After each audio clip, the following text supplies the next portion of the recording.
सिंधु घाटी सभ्यता का इतिहास। आज मैं आपको एक ऐसे समय की कहानी सुनाने जा रहा हूं जब ना कोई मोबाइल था, ना इंटरनेट और ना ही बिजली। लेकिन फिर भी लोग इतने समझदार और उन्नत थे कि आज भी उनके बनाए हुए शहरों को देखकर बड़े-बड़े वैज्ञानिक और इतिहासकार हैरान रह जाते हैं। मैं बात कर रहा हूं सिंधु घाटी सभ्यता की।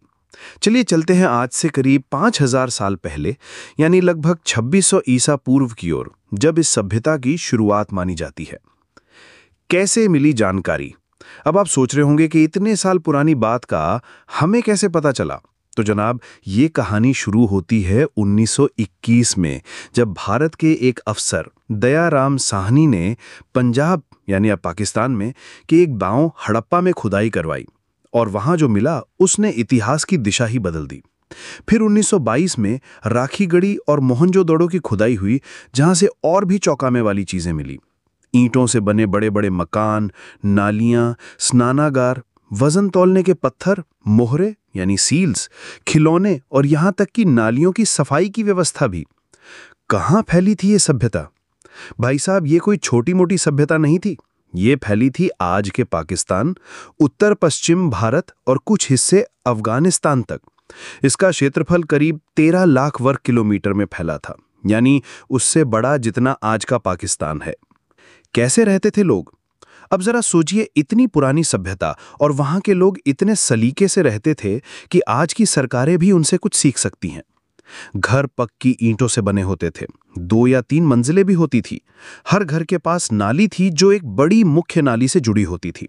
और सबसे कमाल की बात, ये नालियां ढकी हुई होती थी। वहां के लोग साफ सफाई को बहुत महत्व देते थे। महान स्नानागार, द ग्रेट बाथ, मोहनजोदड़ो में मिला है, जो शायद पूजा या धार्मिक स्नान के लिए होता होगा। क्या पहनते खाते थे? सिंधु घाटी के लोग बड़े सलीके से रहते थे। उन्होंने कपास की खेती शुरू की थी, यानी शायद वो दुनिया में सबसे पहले कपास पहनने वाले लोग थे। खाने में ये लोग गेहूं, जौ, चना, तिल, खजूर और दूध से बनी चीजें खाते थे। मछली और मांस भी खाते थे। और हाँ, खिलौने भी मिलते हैं मिट्टी के, गाड़ियां, बैल और पक्षियों की आकृतियां।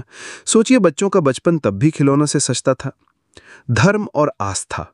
अब धर्म की बात करें तो वहां की मोहरों पर कुछ ऐसी आकृतियां मिली हैं जो आज के शिव जैसे लगते हैं। एक देवता जो ध्यान मुद्रा में बैठे हैं और जिनके चारों ओर जानवर हैं। इतिहासकार उन्हें पशुपति महादेव कहते हैं। एक और खास बात, वहां नारी शक्ति की पूजा भी होती थी। कुछ मूर्तियां ऐसी मिली हैं जो मातृदेवी यानी मां के रूप में हैं। व्यापार और संपर्क। सिंधु घाटी के लोग व्यापार में भी माहिर थे। वे लोग मेसोपोटामिया यानी आज का इराक जैसे दूर देशों से व्यापार करते थे। वहां की खुदाई में सिंधु की मोहरें मिली हैं, जो इस बात का प्रमाण है कि उनका बाहरी दुनिया से संपर्क था। इन्होंने वजन तोलने के लिए मानक माप तंत्र बनाए थे, यानी व्यापार में धोखा नहीं चलता था। लिपि और भाषा। अभी तक इनकी लिपि यानी लिखने की पद्धति पूरी तरह से पढ़ी नहीं जा सकी है। 400 से ज्यादा चिन्ह पाए गए हैं, लेकिन कोई भी पक्के तौर पर नहीं कह पाया कि उनका मतलब क्या था। यही रहस्य इस सभ्यता को और भी दिलचस्प बना देता है। क्या हुआ पतन का कारण? अब आप पूछेंगे, इतना सब कुछ था, फिर यह सभ्यता खत्म क्यों हो गई? इस पर भी कई थ्योरीज हैं। शायद सरस्वती नदी सूख गई, जिससे पानी की कमी हो गई, या फिर भूकंप और बाढ़ ने शहरों को नुकसान पहुंचाया। कुछ लोग कहते हैं कि आर्यों का आक्रमण हुआ, लेकिन इस पर पूरी सहमति नहीं है। जो भी कारण रहा हो, पर धीरे धीरे यह सभ्यता 1900 ईसा पूर्व के बाद कमजोर होने लगी और फिर गुमनामी में चली गई। क्यों खास है सिंधु घाटी सभ्यता? 1. इतनी प्राचीन होते हुए भी उन्नत तकनीक। 2. सफाई, वास्तुकला और नगर नियोजन का अद्भुत उदाहरण। 3. एक शांतिपूर्ण सभ्यता। अब तक कोई बड़ा युद्ध या राजा का उल्लेख नहीं मिला है। भाई, जब भी इतिहास की बात होती है तो हमें गर्व होता है कि हमारी धरती पर इतनी अद्भुत सभ्यता जन्मी थी। सिंधु घाटी के लोग शायद हमारे पूर्वज थे, जिनसे हमें बहुत कुछ सीखने को मिल सकता है, चाहे वो सफाई, सद्भाव या नियमबद्ध जीवन हो।